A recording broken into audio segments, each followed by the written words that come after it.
I use it in my very first bag. I use the fabric I had on school and the crystals, the diamonds, the stones. I bring it on the table. So I made my first handbag on the kitchen table by my mom's house. And I took that bag to my school, to my classmates. I just wanted to see if they like it because it was a girl's bag. And I showed them to my classmates. I had direct 3 girls who wanted to pay that bag. I think, okay, this is something interesting. So you really want to have the bag? Yes. So I promised them I will come back tomorrow with 3 bags and I will sell it to you. She said, we will buy it. Wow. So I made it, and the next day I sold the 3 bags. And that sparked your entrepreneurial journey. That was my first. I was thinking, wow, now I'm doing something that I like, and I was just 17 that time. I remember the first time I was earning money, and this has to do with my future. So I want to go on with this.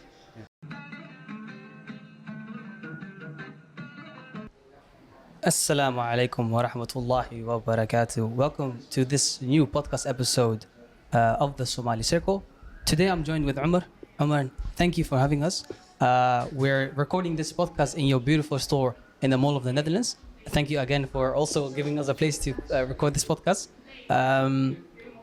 Let's start off. Omar MUNIE is the owner of MUNIE&CO, clothing brand. He has multiple stores in the Netherlands. We would love to dive into your story, the beginning of your journey, inshallah ta'ala, and also the achievements you have accomplished throughout the years. Let's start off from the beginning, inshallah. Omar MUNIE, you're born and raised in Mogadishu, and then you fled to the Netherlands. Could you tell me more about yourself? Yeah, of course. Also, thank you for having me. Appreciate that. You guys came with a lot of big installation to the store. Yeah, cool to see you grow also. And I'm born in Somalia, in Mogadishu, in Marka. They call it also Marka Ade. You know, sometimes I try to look back the place and I see old vintage pictures, and without being there, I really have the feeling like, inshallah, one day I'll be there and to rebuild some buildings, you know, because you see a wonderful Architecture. the architecture is amazing. Inshallah. Because I've been also last in Oman, and you see really things are still Intact. You think like, I was thinking, because I told my mom when I close my eyes and I open it again, then you can maybe imagine a little bit of Somalia, because they had a lot of trade between the countries. Trade, and also I think in those days the buildings, they're all a little bit like they inspired each other 100%, on the buildings. Yeah. So I born in Marka.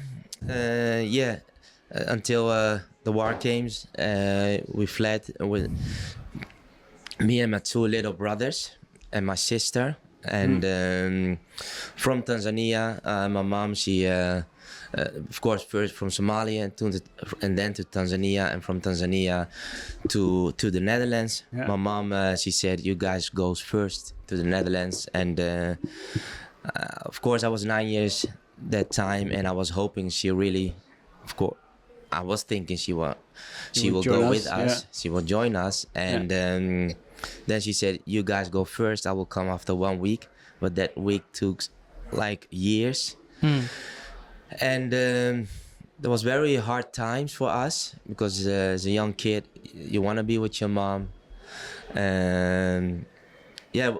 But we came to the Netherlands, and honestly, it was something different, of course, because in Somalia, already 5 o'clock, everything is dark. There are no lights in the streets.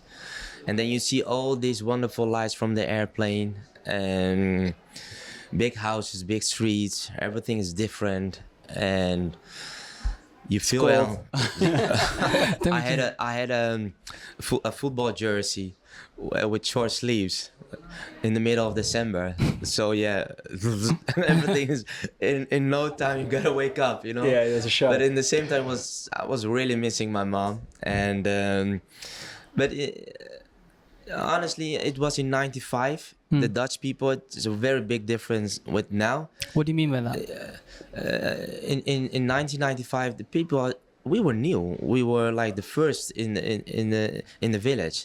So everyone, they tried to help us, and I learned a lot of things from the people here. They welcomed you. They welcomed us very well, and the kindness and the helping hand they gave us, it was really wonderful. And honestly, I really learned a lot of things. And every time when I look back, there was a really important moment.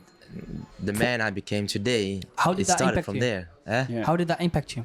Very well, because the entrepreneurship from the Dutch people is very strong. The way how they look things, the hands-on mentality, it's different than with different than with the Somali people, of course. Yeah. We saw a lot of shit happening, and we here for just a little piece. But these people, they have a really amazing background with entrepreneurship. So Exactly. especially when you come this small village, they really teach you to do all these things. And I learned the Dutch language in a very young age. So the mentality is really, it grows in me, you know. But in the same time, I also learned the Somali language well here, because when you're a young kid and you're very quiet, you don't know so much. And so that was very important moments for me. And then we went to another small village, and also very good times there. Then there come a moment you finish your high school. Yeah. And I was thinking, what I want to do. I was always searching for what I wanted to do with my future. And meanwhile, my mom, she came to the Netherlands, and there was a guy, I remember, a kid on the soccer field. He was wearing a very cool jeans, and I was very busy those days with fashion, but only I didn't know how to represent it. Because you love fashion, you buy cool fashion, but he had a very cool jeans. And I asked him, where did you buy that? It was a 501 Levi jeans. And he said, I didn't buy this, I made this. I said, what, really? Yes, I made this. I didn't know boys that also could go to that school.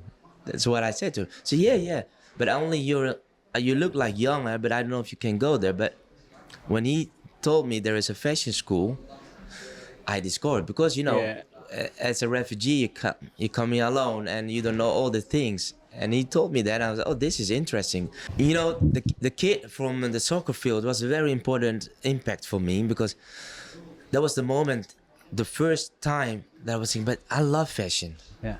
This is cool. This is the thing that I really want to do, because I did that time already electric engineering. Oh wow. That every boy do that. That's a big difference between It's fashion cool. and It's cool. It's okay. It's okay. There's nothing wrong, because I was good with my hands. I was loving football, but I was also good with my hands. So it's very easy to go to the electric engineering school, and I did it, and it was okay. But it was not the thing that I really wanted. So I never settled, because I was searching all the time what I wanted to do with my future. And until I met that guy, and I changed it to the fashion school. But in the meanwhile, my mom, she came to the Netherlands, and you know how our moms are, our family. They do everything to get you here in Europe. So you're not going to tell me you're going to do something with fashion. And my mom, she always did the business in trading in fabrics. My father's family made always sandals, and I think a lot of our people, they know that our family, they were making sandals in Barawe, you know? So, and my brother, he's a master tailor. My sister, she works with sewing machine. So when I told my mom I want to go to the fashion school, she was really disappointed. And I could see it in her eyes. I said, but Mom, I really want to do this. She said, no, this is nothing. I was hoping you will be a doctor, you will be a lawyer, something at least it has to do with Europe. Yeah. Why do you think that our parents' generation have a hyper focus on education and achieving this standard routes? Because I think Safety. I want to ask him that question. Yeah, I think it's safety, but also every mom wants The best to get the best for her kid. And fashion, how many young kids want to do fashion now? It's not easy. What Bullet said about safety, I think that's like one aspect of it. And the other thing is just the realization that it's very difficult to achieve in this Western society to achieve big things without a degree. Because our parent generation come here without a degree. Yeah. And notice that in the working space that, okay, if you don't have a degree, you can do minimum wage jobs. So is that that ties into to our hoyos and our abos that they want the best for the kids. But how do you, to ask you the question, how do you dealt with that? Because your mom and your parents and your family members are saying, okay, why are you doing this? Why are you choosing this route? Yeah. But how do you convince them to say, okay, look, I'm very good at what I'm doing and I'm very passionate about it? And honestly, my mom, she was trading in fabrics, but she didn't earn a lot of money. She worked very hard for it.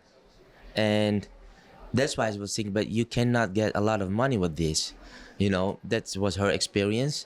And my father didn't do that because he did something else. When you do this in Africa, in Somalia, it doesn't mean like you're really something.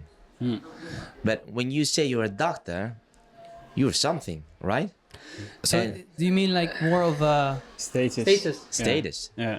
And he was thinking, but honestly, from her every last penny money she had, she invested in us to get us in Europe. So you don't want to hurt her. So it was hard, and she thought, okay, just let him do the fashion and it will stop. It will end somewhere. But it was my first love. It never ends, alhamdulillah. Alhamdulillah. So yeah. Oh, And but until one day,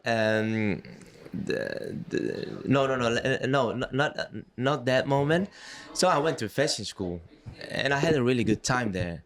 I wasn't the best student, but I was a student who always worked until late, who always works until the project is done. And that hard work paid off because I became best student of the year between 600,000 students. Wow. That was something amazing because I knew when I came to the Netherlands, I was always behind every lesson. Every lesson I was behind. It was very hard because when you're a young kid and you're sitting alone with the teacher and practicing, and all the other kids doing something else, it was very painful. And then in the end of your school time, you became the best student between all these Dutch students. That was really, for me, like I achieved something. Yeah. So yeah, of course my mom was proud, but still she was thinking, but you have nothing, you just have a prize, And then I also became as best entrepreneur under 25. I was just 18, 19 that time. That was cool. It was really cool. And that was for me like, but what I'm doing is really something interesting. And until, let me go back to the moment. And I was very good in what I was doing. So I also did a jewelry class because that time, all the big designers, they inspired on jewelry. So I took a jewelry class. It was interesting, and that the crystals or the diamonds, I use it in my very first bag. I used the fabric I had on school and the crystals, the diamonds, the stones. I bring it on the table. So I made my first handbag on the kitchen table by my mom's house. And I took that back to my school, to my classmates. I just wanted to see if they like it, because it was a girl's bag. And I showed them to my classmates. I had direct 3 girls who wanted to pay that back. I think, okay, this is something interesting. So you really want to have the bag? Yes. So I promised them, I will come back tomorrow with 3 bags and I will sell it to you. She said, we will buy it. Wow. So I made it, and the next day I sold the 3 bags. And that sparked your entrepreneurial journey. That was my first. I was thinking, wow, now I'm doing something that I like, and I was just 17 that time. I remember, the first time I was earning money, and this has to do with my future. So I want to go on with this. So I started making bags. I made a lot of cool bags. You know, everyone knows me from the bags, and I'm dreaming The king bags. of bags. Some people they call me the king of yeah. bags. Of course, I make for cool people. Really handbags. I've seen it. Well, yeah. One thing that I've read is that you made a bag for the Queen. Yeah. I didn't make I make a bag for the Queen. No, the Queen has a bag. And she has the MUNIE&CO bag. Yeah. And was that like one huge achievement? Because knowing that like your product found its way to the Queen's collection, showcases that your quality and your recognition from within the public's eyes is high. Was that one of the biggest turning points in your career, or was it like what was your turning point, if I may ask? I had a lot of turning points, but the Queen wasn't my biggest turning point. What was your Definitely biggest? not. I think, I told you, like, my mom, she was disappointed when I went to the fashion school. But the moment I was once in a national TV program, and the neighbors, they saw me, and it's a Somali neighbor, and she was also a friend of my mom. She went to my mom. She said, "Your kid, I think he made it here in the Netherlands. The things what he do is really cool. I saw him on the national TV." And that moment when my mom recognized what I was doing, exactly what we just talked about, it was a status thing. So I create my status on the TV program, and my mom, she saw it. And the moment when she put her hand on my shoulder and said, "Okay, just see what you can do with your future, because I start to believe this," that was a very important moment for me. Because when you get your mom or your family on your background or on your side, that was really a big achievement for me, because I knew now everything's open now. Just stay close to myself. I can share the things what I'm doing with my mom, so you can stay close to yourself. That was very, very big achievement for me. And did that motivate you to? Of course. That was for me like, okay. And in the same time I've been entrepreneur of the year under the 25. The work ethic came. Flowed. Everything flowed. I was home. I was making small money at home. I was building my company. And then before I finished school, I started Omar Muni clothing. Well, my first company. It was something amazing, because at that time we didn't use internet so much as now. I didn't have internet because I did everything from my heart. I was really from that kitchen table. I started my own company. I was 17 years. There was no things like what you see now, drop shipping or buying on internet. No. I bought everywhere fabrics. I was making them by myself. I was selling to the shops, It took very long before you earn actual money with it. Exactly. So there was like the thing most people don't understand is how hard it was, like doing this. It's easier than ever to become an entrepreneur in this moment. Everyone can be an entrepreneur now. So the most interesting, and I hope people didn't miss it, is like one, you chase your passion. Yeah. Despite like the cultural limitations, I would say, you did something which was not normal for a Somali guy to make bags, right? Yeah. So it's like there's some courage needed, there's some transformation needed of like, okay, despite everything, despite not everyone supporting me now, I'm going to do this either way. This is thing I'm interested about. So I'm going to change, like I'm going on this journey and try to follow this lead, right? So I think most people, I hope the youngsters that are listening to, they realize that it's not easy. You have to you can't choose the path of the least resistance. You have to choose the path of the Resistance, yeah. You really, being an entrepreneur is really a journey. Yeah. And you gotta love it. You know, it's you need to be passionate about the things what you do.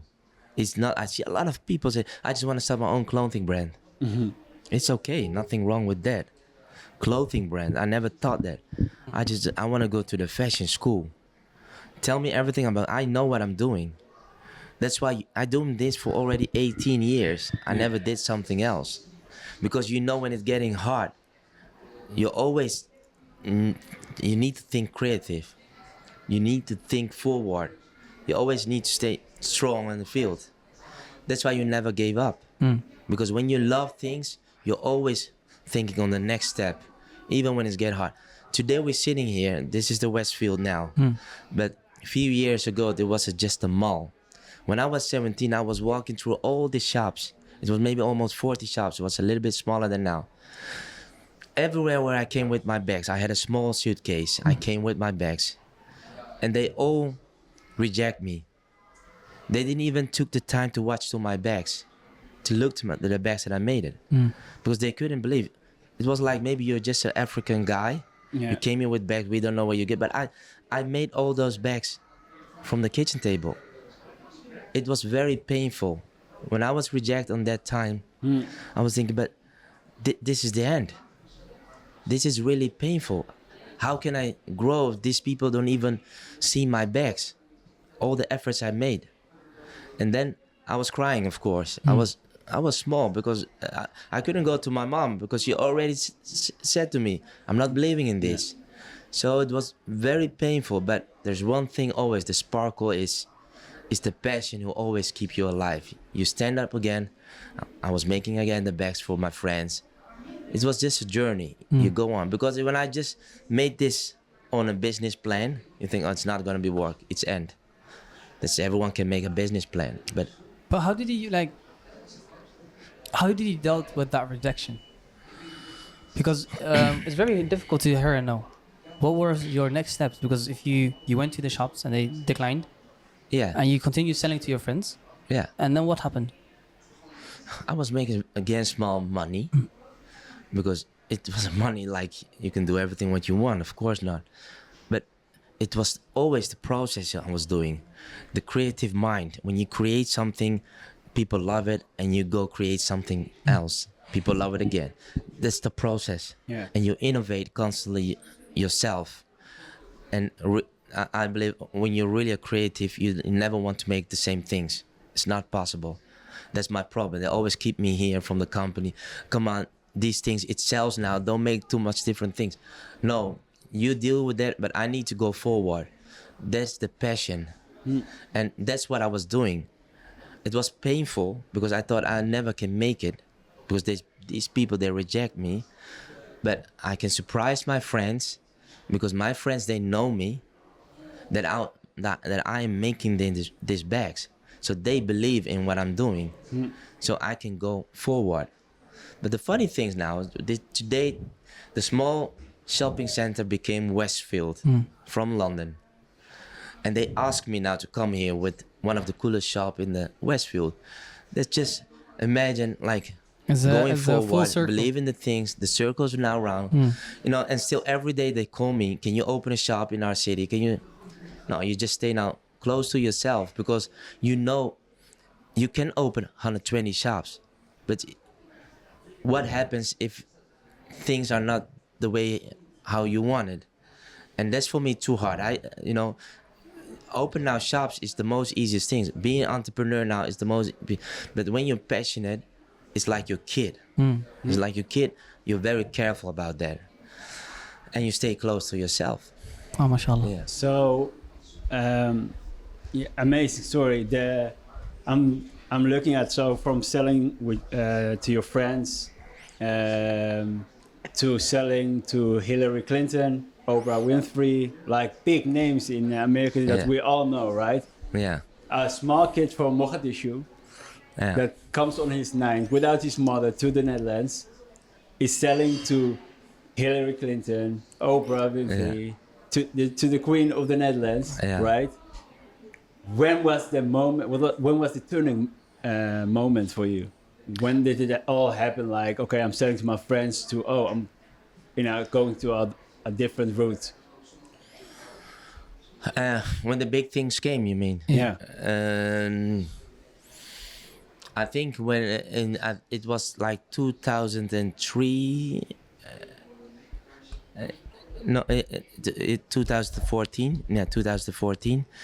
I opened my first shop. I was just 21 years Wow. in Rotterdam, in the heart of the city. You know, that was something phenomenal. I was just 21 and opened my first shop, 3 stages. You know, that was really unbelievable. It was something Was amazing. it like a moment of reflection? Yeah, it's a moment of reflection, and especially I just finished my school, and I was making success, but it was also something really big. You need to careful there. We was producing handbags. We was making everything here in the Netherlands. It was a store full with only handbags, Dutch made. The store was really amazing. We had even tables from real gold. Yeah, that was, and you're just 21. that was next level. Yeah. But to ask you a question about branding, because you just explained like there's a lot of people that want to start a clothing brand. There's a lot of people that are trying to make a brand, build a brand. One thing that I've noticed is that a lot of people, when they're trying to start a clothing brand, it's very difficult to stand out, to showcase your uniqueness. How did you achieve that? How did you showcase your uniqueness to the world? Because building a brand is not easy. And especially a clothing brand. Yeah. You know, the funny thing, I really believe we as Somali community, we are creative people. We really have a creative mind. But also with creative minds, you need to be guided. It's needed with everything what you do. We are talented, but talent is like a diamond. And you need to polishing the diamond, you know? So, and of course you see now young kids and being entrepreneur or trying to think, it's perfect, it's all good. You know, maybe you can sell one thing, you can have a success, but after 2-3 years you go down. And then you don't know anymore what to do. But I believe first know your product. First know the quality. You never can start just something without knowing the product, the quality. That takes time, because it's not. You can take one thing. You can go to China. You can go to Portugal. They can make it for you. They make the money. You order it. It's done. And you can try to sell here with internet. That's not how it works. You can find community who buy. That's not how it works. Yeah, for just this moment. But I believe like you know, you need to find the depth in the product. You need to read a lot of things. You need to close everything what you do to believe in that piece of creative mind, of culture, of products, whatever you do on the culture sector. It's not only making clothes, but I see, and I'm hoping we need more. We need more of these creative minds, but take also the time before you're creating something, because you only get one shot. But when you've made something and it doesn't work, it's sometimes so painful, because you just start something and you don't have to experience how to cover the pain. You know, the resilience, the pain you catch, how to catch the pain. Of course, people, they can go, hey, I started, but it didn't work out. Yeah, you already feel a lot of pain. I cannot help you anymore. Or you need to be very strong. So build it in baby steps, in small steps. And it's better to grow than to find your way. Like, what do you want to make? And how can you innovate? When you have one success of the first tracksuit you made, you already need to think about the second one. Not in another color, but the second one. the second one, second, and you go, and the third, fourth, you go on like that. But we see a lot of young entrepreneurs making clothes. I made this, okay, let's make 3-4 colors, and we made a shirt, we printed. If it works, lucky There's you. no craftsmanship in there, right? There is no craftsmanship. Yeah. You know, I did the study. It doesn't need to say everything. It's good, but the experience, it's the best what you can get when you're creating. So you highly recommend to do a study to learn actually about the material, to the different systems or styles you can do. You also said like Somali people are creative, right? But the focus, the guidance misses there.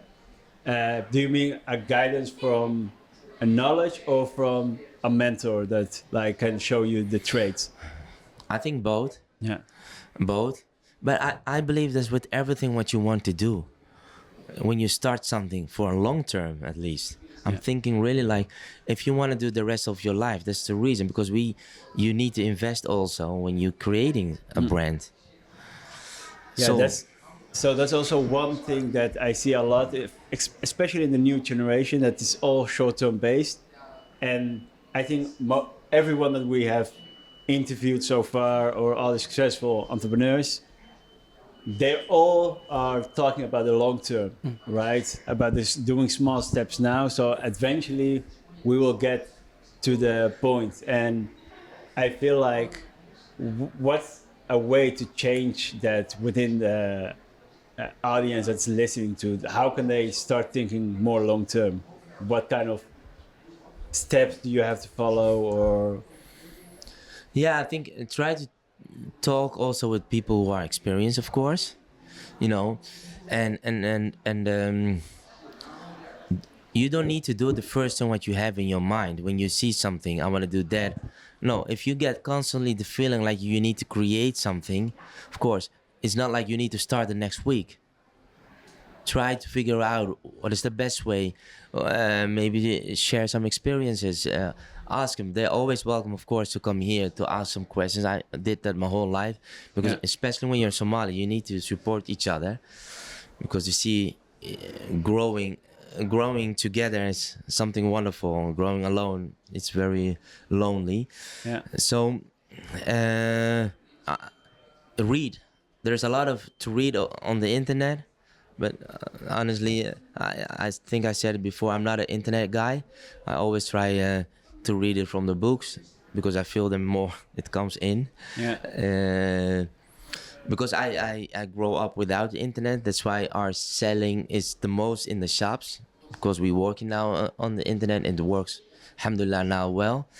Because I believe in our product you need to experience because the material what we use. Yeah, and you can see when you touch a product of us, from us, it's not always the same. You feel direct the quality. Yeah. And my focus is make the quality also a little bit affordable. Yeah. That's also something that changed my own long-term thinking mind by start buying like as soon as you feel your material. This is also one of them, right? Yeah. You feel like the quality. You feel like it will last for a long time. Right? Yeah.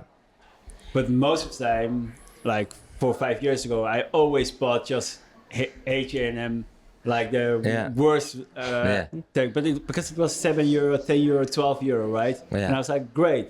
But then within like 1 month, 2 months, 3 months, I needed a new shirt, right? Yeah. So this one lasts like, let's say 5 or 10 years. H&M or the other products lasted like a couple. Yeah. So I think at that moment this is cheaper.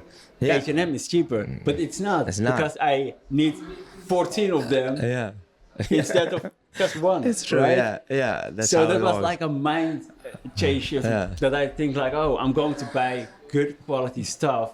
Yeah. So I can have it for longer, right? Mm-hmm. So that's like also one thing that helped me to shift the long-term thinking. Yeah.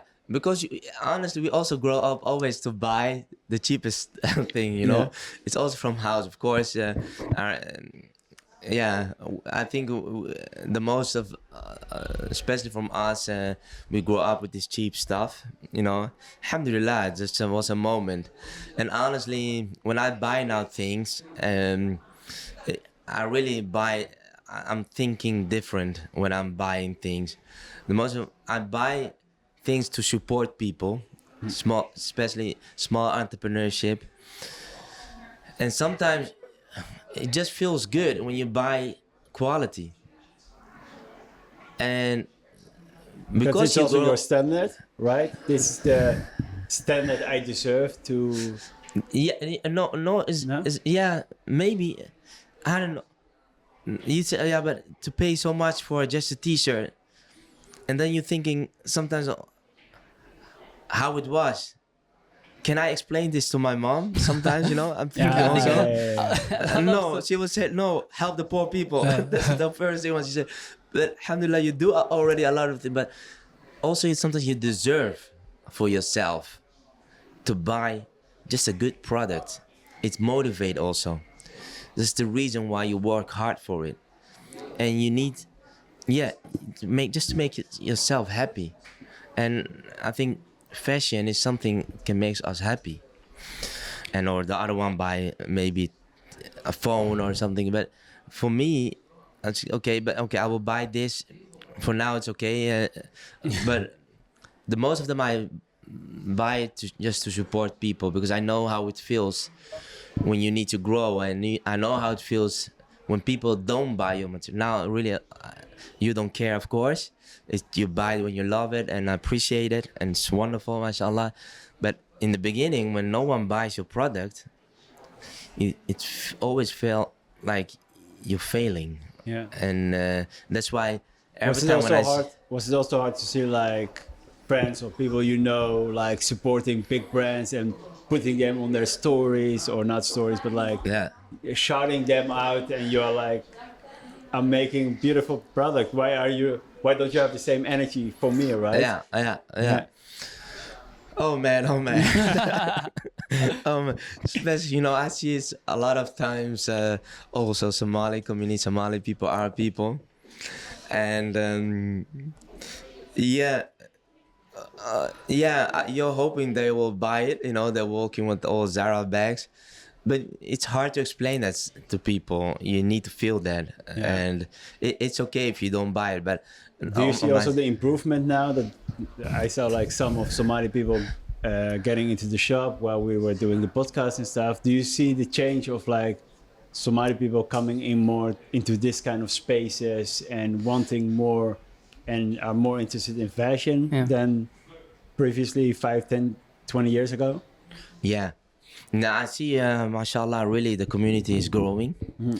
And of course, it's normal when you're growing. We must. Yeah.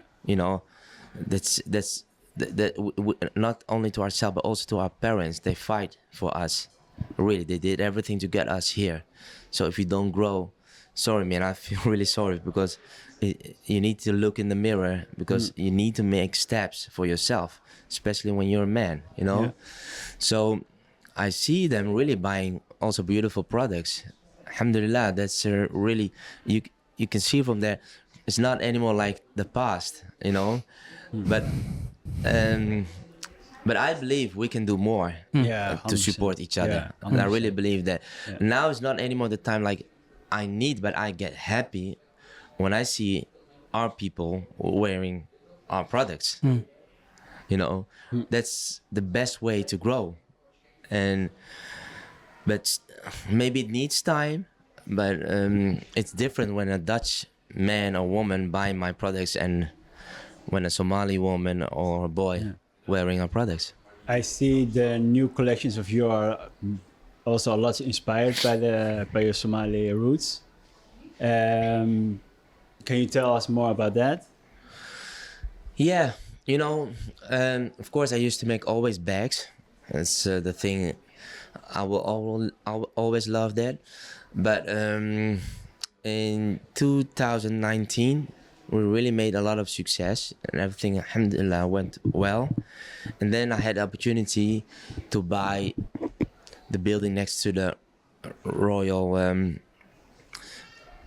royal palace. Yeah. It was something amazing, and it was really a big thing and an opportunity. So I took the opportunity, and but the moment when I came in that shop, it was really a bad thing, and we had so many negative things, and Like what? yeah, we had like message, emails, like people they don't want to get us there. They really like message like we don't want refugees in this the most high-end street in this beautiful building. We don't want you here, anti-Islam. Racism. Yeah, a lot of racism. So it was really hard because that building was for 30 years. No one could get in there. Wow. Is that why it also took like 2 or 3 years for you to finally like be able to build and get actually into the store itself? It took me almost 3 years to get in that building. Wow. Because they need to check everything. I was the neighbor of the royal palace. That was something amazing, but everything was wide in that area. And that was really I came too far. So it looks like that. Yeah. It was painful, but there was also a moment for reflection. I was thinking, why am I do this? Do I really want to work like this? Of course, I'm strong enough to stay there. I'm strong enough to fight every battle. But just take a step back and think about it. How did I start fashion? What is the reason I start fashion? And then I was thinking on that kid on the soccer field. I fell in love with the jeans he made. But that moment I wanted to make streetwear, but streetwear wasn't interesting. When I went to my teacher, I said, I want to make this and that. He said, come on, that oversized sweater and the jacket with all the patches, that's not that's not fashion. Fashion is inspired on Paris and haute couture. We do that. That is the fashion. I was disappointed, so I started I was focusing more on the bags. But now, these days, I was 2021, fashion is main, streetwear is main in the fashion. It's essential to every designer. So it's the best moment. And I thought, I want to go back how I started. I want to go back to my roots. I want to get inspired for where I came from. So you see it in our products, MUNIE. It's inspired on the place in Mogadishu. On old post stamps, we did that all. And I've seen it also very beautiful. It's inspired. And the wonderful thing is, no Somali buy it. Only the Dutch people, they buy it. We have to, the Somali Circle, your name will be shared on the social, inshallah. That is also cool, right? Because to selling our products to the Dutch people, and when they buy it, it's already a huge achievement because they see the beauty of our culture. They see it, and that's for me a really achievement. I'm making out things what I really love, and also I'm representing my culture in a very beautiful way. To give you an example of one of the things that I love was your Ma'wis design. Yeah, it was beautiful. Yeah. It was very a modern twist to some very original Somali product, and that's something that's I love to see. Yeah, and that's what we are trying to do with the Somali Circle, right? The modern, with the roots in it. That's something like a Ma'wis is obviously majority of the Ma'wis people that wear Ma'wis are the older generation. It's essential to the Somali. It's essential. Like if I say Ma'wis, a lot of people say Aptis and Adairs wear Ma'wis or the parents. Like if I look at my generation, there's not a lot of Somalis in my generation wears Ma'wis that I know. But like to bring a modern twist into something traditional Somali culture will inspire the next generation to also wear the clothes. And I really love to see that. We have really so much cool things, I love and it's of course I didn't feel the real love from Somalia because when our parents talk about it in the 70s, in the 80s, it's really always like a romance stories, and we didn't feel that. I didn't. I was too young, and I only have negative things because of the war. And when I'm creating, I read a lot, try to know everything. I would talk with older people, what the how the fashion was that time. And then you think, right, we were really innovative those days, especially on the 70s. You see it on the theater, on the music. No one told me that, you know.